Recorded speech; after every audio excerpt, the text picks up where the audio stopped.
It was the summer of 1962. As usual, the Red Sox were headed for last place in the American League. But that was going to change. It might take a few years, but I was going to pitch the Red Sox to the World Series.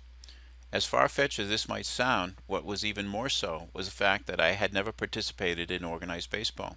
Yet, for whatever reasons, which still escapes me to this day, I had fallen in love with throwing a baseball, and I was bound and determined. I had the intent that I was going to pitch in the major leagues.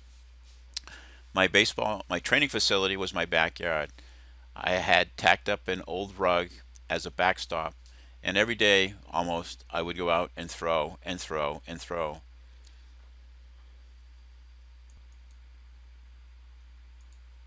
I had learned early on that if you wanted to know more about a subject or something, that the place to go was the library. It turned out that right across the street from where we lived was a grammar school, and in that grammar school was a satellite public library.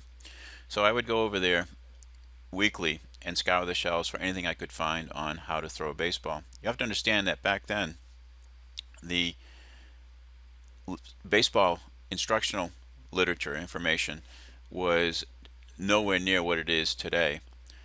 One of the first books that I found that had any that I considered valuable in terms of instructing you how to throw the baseball was a book by Feller, published in 1948, called How to Pitch. One of the pages in that book that has stuck with me for a number of years, many years, was this picture of Feller holding a 8-pound steel ball. And the caption under the picture says, "Makes the baseball seem light." And he attributed that working with that steel ball to improving his grip strength, forearm strength, and the ability to throw the baseball. Well, for whatever reasons, most of which I believe was my hard work, my training facility, backyard, I made the team.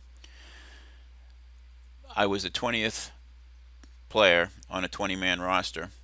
My uniform was at least 3 generations behind what was currently being worn, and I never got into a game, but I made the team. And the reason I made the team was either the coach felt sorry for me and what I believe to this day is he did see my desire, my intent to throw the baseball. Even though I didn't do it as well as the other players did, he appreciated my efforts. My baseball training and development continued. In 1962, there was an article, I believe, in Popular Mechanics about isometric exercises. It was a fairly long article, and it really promoted or said that isometric exercises were the coming thing. So I set up my own isometric training system.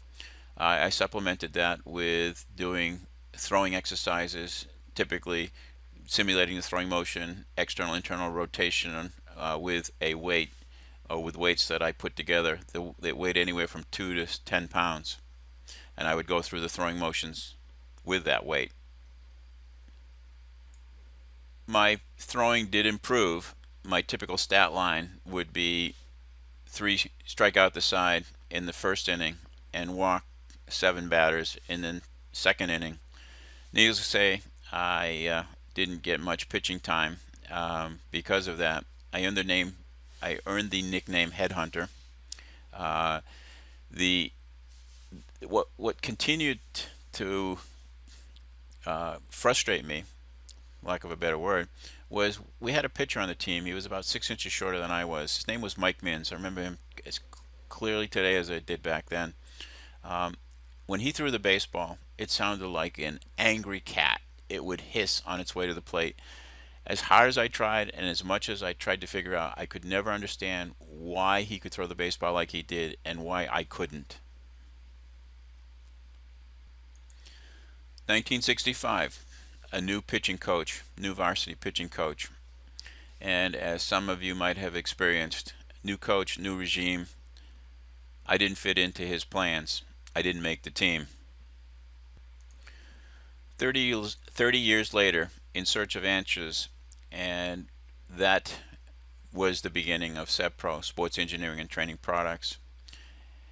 The intent to throw the baseball is something that SETPRO has been known for, or at least I've been known for the past 20 years, at least from a standpoint of how the body swings and throws the baseball bat. That intent to throw hard, the intent to swing hard, is vital in terms of developing high-level throw and swing capabilities.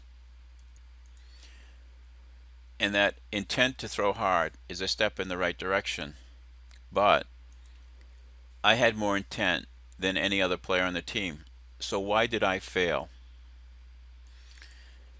If you were to pose that question, why did I fail, to a coach, and for that matter, a knowledgeable parent or player, the classic answer would be most likely that I didn't have enough talent.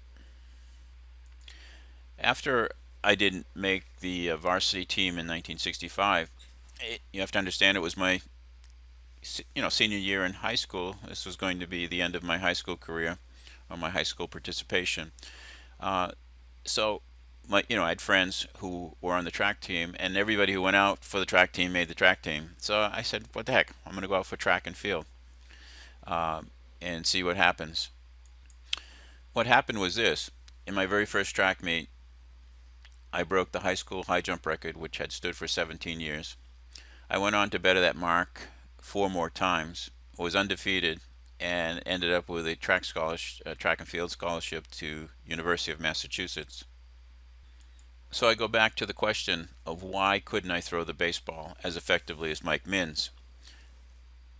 The talent issue, I think, is mitigated, or at least questionable, because I had enough, I had fast twitch fibers. I was able to jump high at explosive power.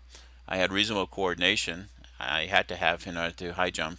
You had to be able to have body control in order to do that. So why? So then come back to the question: why couldn't I develop a better way to throw the baseball, more so like Mike Minns? When all said and done, there really was, I guess, a simple answer. Intent to throw hard is not enough. Some stuff to talk about. Highlights from the past 20 years. It's important to develop a better feel for where intent came from, or at least how it was applied. I mean, intent, at least the work I've done in terms of talking about intent and programs that have developed based around intent are being used, have spawned a number of other programs. This presentation at Lance Wheeler's baseball think tank, he attributes a lot of what he learned in terms of creating his programs from what I had done at SETPRO. Same can be said for Ron Wolforth. His athletic pitcher program evolved directly from presentations that I made at his pitching coaches boot camp back in 2002, 2003. And Kyle Body program, which has been very successful with overload, underload, and other aspects of his training program, can be directly attributed to work that I've done at SETPRO. So going over what has been done the past 20 years, I think, is very important and very illustrative and instructive as to what intent has meant and what it can mean. But there's a new word for the next 20 years, and I'll be introducing that. And also, the next 20 years, there's new insights into how the body throws the baseball. To be continued.